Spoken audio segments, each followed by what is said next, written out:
If you're working and you're short on time, but you're trying to feed your family without blowing the grocery budget, this video is for you.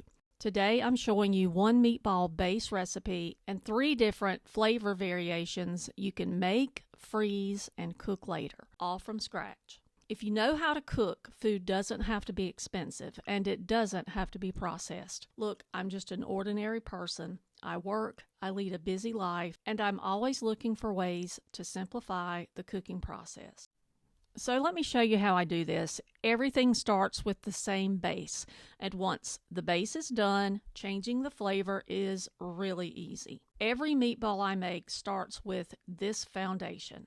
I use 1 pound of ground beef and 1 pound of ground pork. I like this combination because it gives flavor and tenderness, and it holds up whether you're baking, frying, or simmering in a sauce. I season the meat itself with onion powder, garlic powder, black pepper, and 2 eggs. I also add a heaping spoonful of garlic. That's just how I cook. I like food with flavor. You can use fresh garlic, that's great, but if garlic's not your thing, pull back on it. For the binder, I'm using day-old bread. This bread has been soaked in water and squeezed out really well. You want it soft, almost like mashed potatoes, a little thicker than that. That's what keeps meatballs tender instead of dense. If you don't have day-old bread, you can use dry breadcrumbs. That works just fine. Use about 2/3 of a cup soaked in about 1/3 of a cup of milk. The same goal is to have them hydrated and soft, not soupy. This step matters more than people realize. I'm using clean hands and I'll give everything a mix. But once everything is mixed up, I'm going to stop because I don't want to overwork this. Now that the base is ready, from here I will start changing the flavor. For the Italian version, I add parsley, Parmesan cheese, oregano, and basil. I'll put the exact measurements for each of the versions in the description below. Again, I'm using clean hands to get everything incorporated. Then I'll start to roll these out.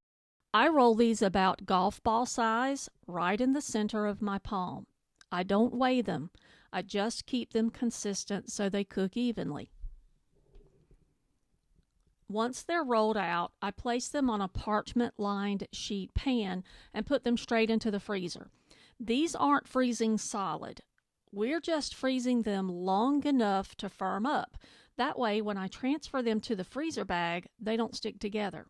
This makes it easy to grab exactly what you need later. Now that these have been in the freezer for about 30 minutes, I've just included a piece of parchment paper inside the bag. That way, if I have 2 layers, they can be separated. I'll transfer them over to the Ziploc bag, and then I'll pop them back in the freezer, and they're ready for my next meal.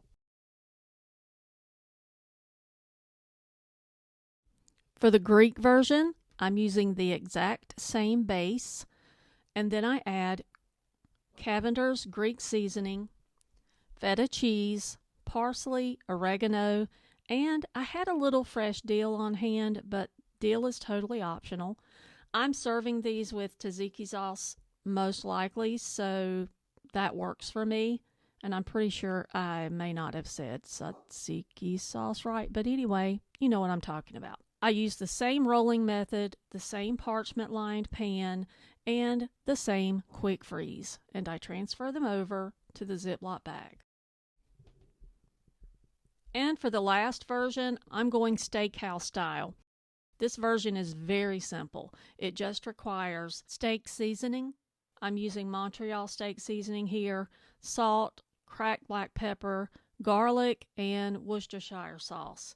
I'll use the same freezing method that I used before. I'll use the same base recipe, add those flavors in, and then I'll roll them out to about the same size and use the same freezing method. This is how I save time and money. I buy the meat when it's on sale. I do the work one time, and my freezer does the rest. And now I have 3 bags of frozen meatballs, 3 different flavors, and I can pull them out during the week when I'm running short on time and short on patience. Now understand, these are raw meatballs. They're not pre-cooked like the ones in the freezer section of the grocery store. So later on, it's not about reheating them, it's about cooking them the right way so they stay juicy. So in the next video, I'll show you how I cook each version straight from the freezer without drying them out. I hope this video has been helpful, and thank you for watching. See you next time.